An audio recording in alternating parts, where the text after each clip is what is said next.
Hey, Steve Saretsky here. Obviously, August now. I want to put together the July numbers are out. I want to put together a Vancouver real estate market update for July 2017, just to keep you in the loop. So basically, I want to touch first on really the detached market. I know it's a lot of people ask, what's going on in that market tends to be sort of a lead indicator maybe of where the rest of the market should shift towards, and then going to get into the condo market, and then probably briefly touch on the townhouse market. But essentially, again, it's really a tale. Again, if you've been watching these videos, if you've been reading some of my blog posts, it's essentially a tale of two different markets. You have the detached on one side doing very different things than we have the condo market doing. Again, I encourage you to all check out my site, vancitycondoguide.com. I have all the charts and data, interactive charts that will show you the sales count over the last decade. So what have Vancouver detached sales done for every July and over the past decade, or new listings, etc. So this is this is data that you cannot find anywhere else. I've compiled it personally, spent numerous hours doing that. So encourage you to check that out. So basically, I want to dive into the Vancouver detached market.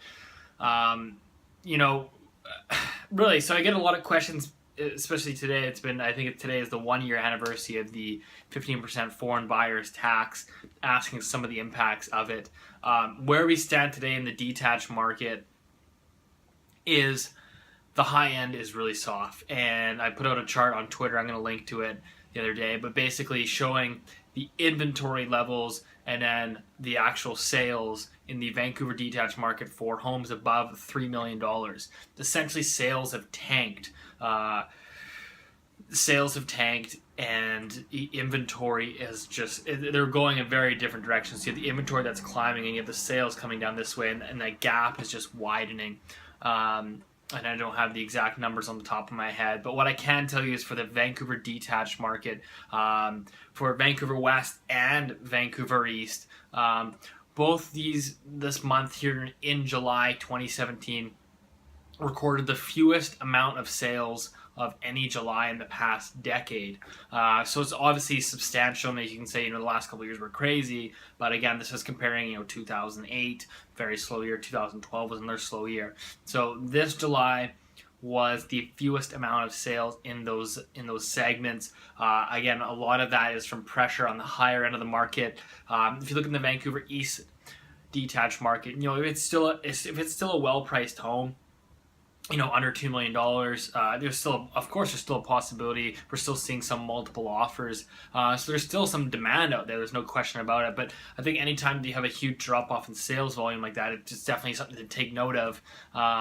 Especially with inventory is now up 15% year over year. So inventory levels are climbing. New listings are roughly in line with the 10-year average for the month of July.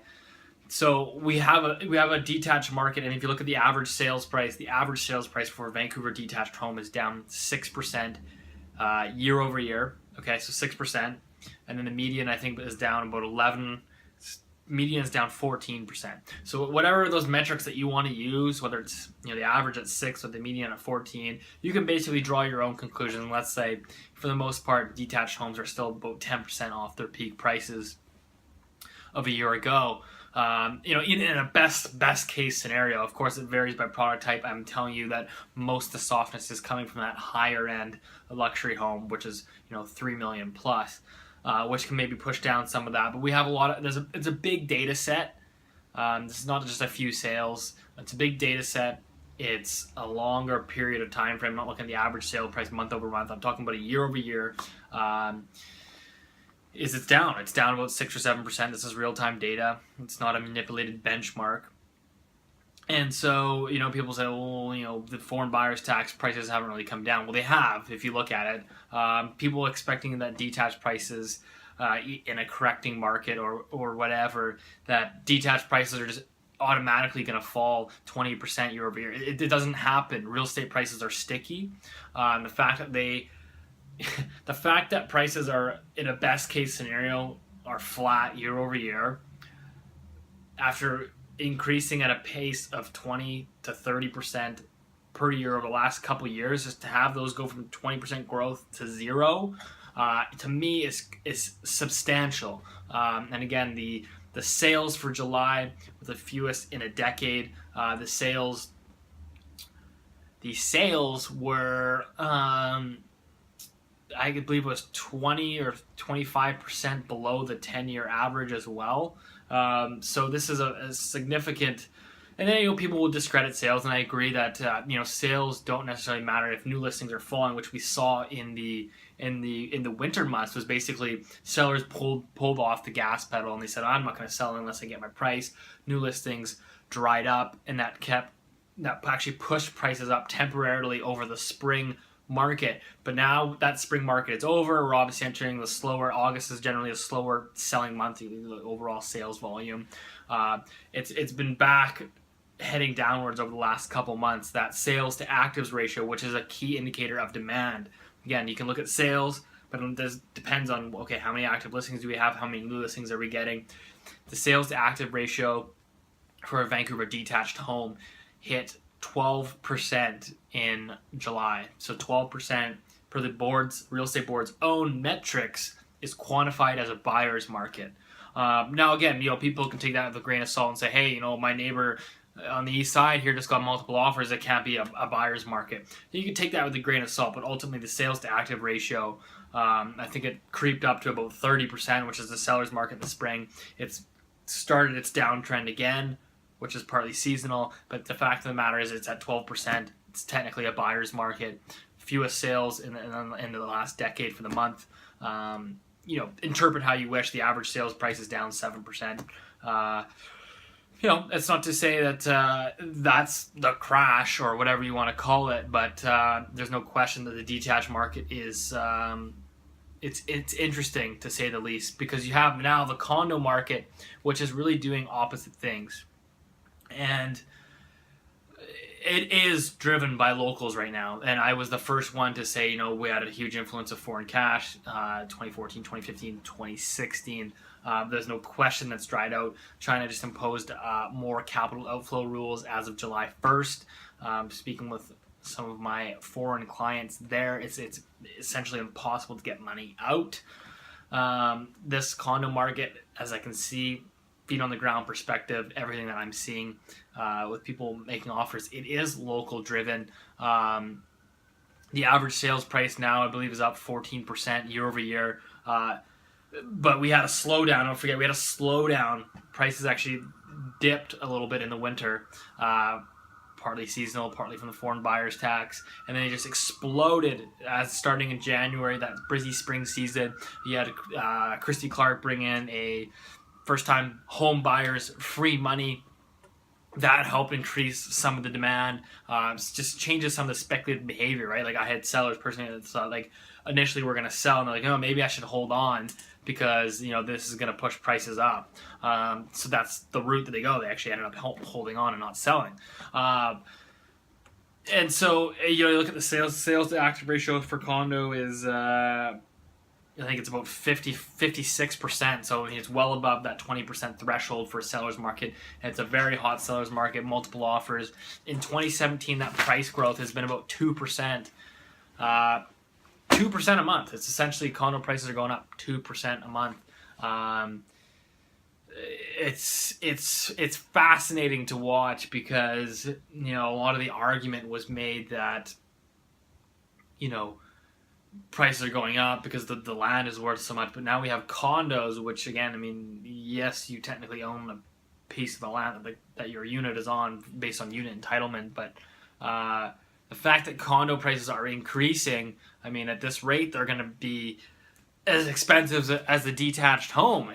Maybe obviously it's going to take a couple of years, but if it kept going like this, hypothetically, that's where it's going to be. So you're sort of wondering what that ceiling is. Just to give you an idea of sort of where the market's at, the mentality, something that I have never seen before, at least from what I can remember, is, okay, we know that assignments are happening a lot. I pointed out Kensington Gardens, which is a development that's in the pre-construction phase, been delayed multiple times, but as of right now, 16% of the units, available units in the building, not available, 16% of the total building has been assigned, is either for sale as an assignment or has sold as an assignment, and it's still about a year away from completion. So we might hit maybe, say, 25% of the building gets assigned or flipped before the building actually completes. So we know that like assignments are a huge play right now. Obviously with inventory, I think for Vancouver condos being down something like 20% year over year, there's nothing to really pick from. So people are looking at these assignments. I'm now seeing assignments of assignments. So just to put that into context and explain if people don't understand.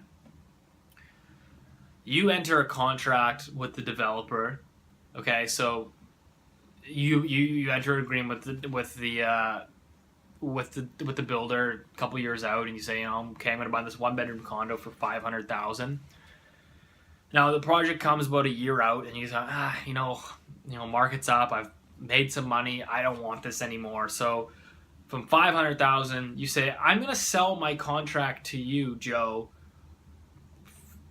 with the developer. I'm going to sell it to you for $600,000. Okay, so you've now made $100,000 profit, and all you've really done is held on to this contract. You've paid the developer about 20% in deposits, and you're going to sell it to Joe here for $600,000. And then when Joe is now responsible for closing on the property with the developer. He now has that contract. Well, now people are buying Joe's contract. So somebody is buying the contract of a contract of a contract with a developer. It's like a long chain. Someone's buying a piece of paper of a piece of paper of a piece of paper. So it's like what's next? We're gonna see assignments of assignments of assignments. To me, it's just like mind blowing. So it's basically like you almost have like that greater fool theory where you just, how many times can you flip it? This is what we saw in the detached market. We had this shadow flipping, and of course the government came in and regulated that. But in the pre-sale market, in this assignment market, there is no regulation. So there's the amount of speculation that can go on is endless. And so, you buy it off the developer for $500, you flip it to someone else for $600. The guy then flips that for $700 to someone else. And it's essentially just this long domino thing, and to me, it's just worrisome because in a market that is obviously filled with speculating, that this is literally the definition of speculation. In a market like that is technically legally. So Joe, who bought the assignment off, Joe bought my assignment. And then Joe sold it to Sally, and then if the market goes south in, say, a year, and Sally doesn't close, technically it's still me on the hook. I am the original person that was on the contract with the developer. I'm the first original person, so technically I am on the hook. So I could see this potentially, we saw this in 2008, 2009, there was a lot of people when the markets went down and financing gets tight a lot of people backed away from their pre-sale contracts with the developer. And this is just a fact, it isn't me making it up. So, even if, and this, we only really saw about a 15% correction here in 2008, 2009, and people were backing away from pre-sale developments. So my concern is that if we have a dip, let's just say it's just a small dip, it's, 12%. Do people then back away out of fear? Liquidity becomes tight. Financing becomes more difficult as prices drop. Banks aren't going to finance you that whole amount that they initially promised you to because you have to get reapproved. It just creates this whole chain when you have this much people speculation, assignments of assignments of assignments. The original person, it's just going to be it could potentially be a huge legal mess. So I think that's something I found very interesting. That's, the one thing that I'm looking at. So that's basically the recap of the July Vancouver real estate market. I don't want to drag this on too much longer, but basically the crux of it is you have two markets going in very different directions. You have the Vancouver detached market, which is just sort of just humming along. Say there's not much sales going on. Prices are essentially stagnant. And again, you can talk about other areas. I'm not talking about the Fraser Valley and Langley, and maybe you have a couple anecdotal stories of multiple offers. I'm talking about grand scheme of things. You look at the data. This is what you see. This is what it's showing. You have the detached market, which is it's just there. Like, there's not really much activity going on. Nobody really talks about it. There's not any speculation in the detached market because prices they're not going up. And you could say that was an impact of the foreign buyers taxes. Sure, prices kind of rebounded in the spring, and now they're going back down again for the detached market. But what it did is it instantly put a brakes on speculation. Like, instantly, it removed all the speculators out of the market. It instantly cooled the market. Obviously, it was sort of a temporary thing, but now here we are, flatlined again. It's essentially there's zero growth year over year. So you can argue it didn't have an impact. It didn't. Maybe it was China outflows doing most of this. I don't know. But that's the crux of it. So there might not be any clear verdict. And the condo market, which again is obviously still just skyrocketing, it's still increasing 2% every single month. 24% a month, 24% a year. How much longer can that continue to push up before prices start to hit that detached that floor, right? And that's interesting because you hear people, and I just want to make this very clear because I've been very vocal about foreign capital obviously having an influence on the Vancouver real estate market. Particularly in the last few years, but the condo market is 100% driven by local money. It's 100% driven by a fear of missing out and cheap and easy access to credit. It's as simple as that. And everyone's like, well, the foreign buyers, they're becoming corporations or they're buying under students. It's such if it's happening, which I don't personally have any stories of happening, but I'm sure it does. Is so small. Do you think like literally every single foreign buyer is becoming a corporation, or every single foreign buyer is putting under like a daughter's name? It's not happening. The condo market is driven by locals speculating, believing that prices will go higher. Easy credit. You have the BC government giving people free money, essentially.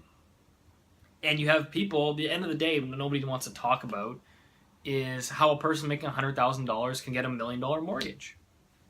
Nobody wants to talk about that, the access to credit, or the fact that real estate prices are essentially at all-time highs across the world. And this is essentially from central bank liquidity in the markets, with interest rates being rock bottom. I believe they've pumped $9 trillion into the financial system. Central banks have since 2008. Where did you think the money's gone? It's gone into asset prices, and so liquidity is still very much accessible. You hear stories about Home Capital Group. They're getting backdoor bailouts. It's very evident. So, anyways, that's the crux of it. The high end market is just dried up, not only from maybe the market tiring itself, a foreign buyer's tax, and ultimately massive clampdowns from Chinese capital outflows, and you basically just have this condo market, which I would say still truly believes that there's a massive influence of foreign capital, and so it's basically created like a fear of missing out, and a belief that prices will continue to go higher. I've talked about this. Prices, I do believe, will go higher in the long run, maybe in a 10-year window. But the fact of the matter is nothing ever has gone up in a straight line like this. And we'll see how the market plays out. So basically, that's the detached. I just want to touch on the last thing here. I'm rambling on. The condo market, until there's some sort of intervention or outside thing, it's going to continue to increase. That's what the numbers dictate. The sales to active ratio, again, being over 50%, and inventory being as low as it is, there's a ton of demand, and that's just going to keep driving prices up over the next several months. So that's all I got. If you haven't already, hit subscribe. I know it's a long-winded message. Hit subscribe, thumbs up, comment. If I haven't talked about your area, give it to me. I will get back to you. I'll send you some charts and some data in the comments below if you have a specific area that you want to know about. Okay, I hope that helped. Talk soon.